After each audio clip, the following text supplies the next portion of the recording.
Now let's move over to D.C., where Attorney General Pam Bondi announced that the D.C. police will cooperate with federal immigration officers. Bondi posted on X, quote, "At my direction, we will now cooperate with federal immigration authorities. That POTUS remains in control under the law, determine what is necessary and appropriate." This comes after it was announced that the current D.C. police chief will remain in place. For more, let's bring it over to federal defense attorney Ronald Chapman. Thanks for joining us.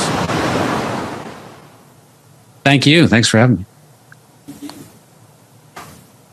Well, hey, Ronald, so why don't you, I'm sorry, Brian, let me just go on and jump in here. Ronald, go on and lay out how you see all of this playing out.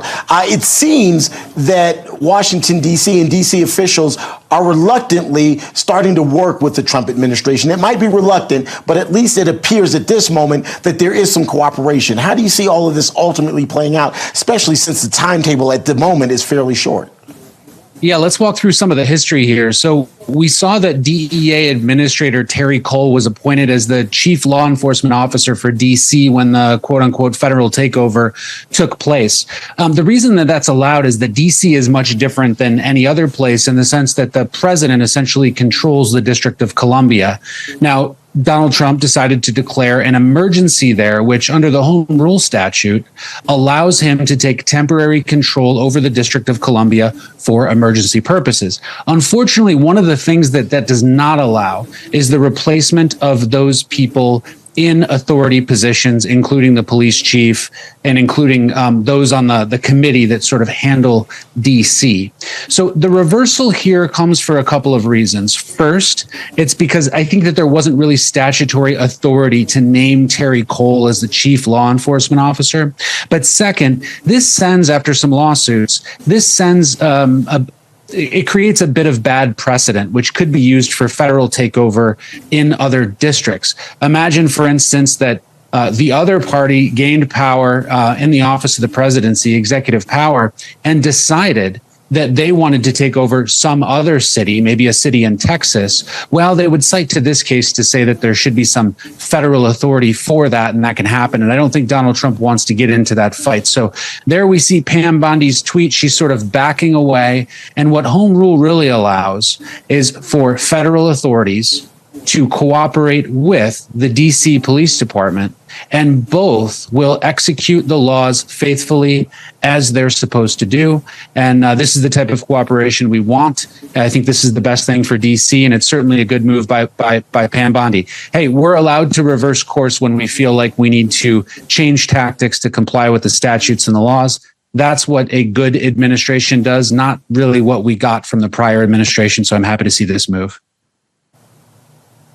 Let's take a look at this Associated Press headline, quote, 3 Republican-led states to send hundreds of National Guard troops to Washington. Now, I was walking around yesterday afternoon. I saw several National Guard troops at the monument, by the Capitol, also by the White House. But what does it send the message to other states that, hey, if you've got the resources, why not join forces with these other states and let's clean up our nation's capital? And I think that's a very popular thing amongst people. I talk to people on the streets. No one's against their city streets being safer. But what do you think comes about this? We've had this already, a few states pitching in.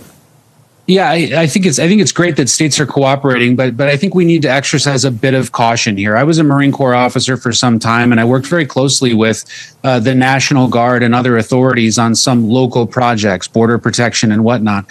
One of the concerns that I have when we put U.S. troops, especially National Guard, in sort of policing roles, I start to get concerned that we might have a Kent State sort of situation. For those who recall, there was an issue at Kent State that resulted in a shooting, and I think it was a kind of a bit of a black mark on the National Guard as a whole. We need to be very careful when we're putting people into an area, especially those who have military training, and we're asking them to perform traditional police functions, because the National Guard has limited capability in this sort of environment. They really shouldn't be setting up roadblocks and arresting people. They need to assist and help protect, but they really shouldn't be on the offensive here. So I am concerned that this is a bit of a misuse of the National Guard if it's for anything more than emergency support. We don't want to see an occupying force inside of DC. I would much rather training and equipping DC police to do the job that they know they should do and supporting them in that role. That's what we should see. And I imagine that's what those commanders on the ground are probably advising their troops to do. Ronald, I hear your concerns loud and clear, and I also realize, and you laid this out, I think, very eloquently, that Washington, D.C. is a fairly unique case study in terms of President Trump's authority. However, it harkens back to L.A., earlier this summer when President Trump deployed National Guard troops. How much of a precedent do you think this will set for President Trump being able to potentially deploy National Guard troops in other major U.S. cities, other major states, potentially even trumping, for lack of a better word, the local authorities there?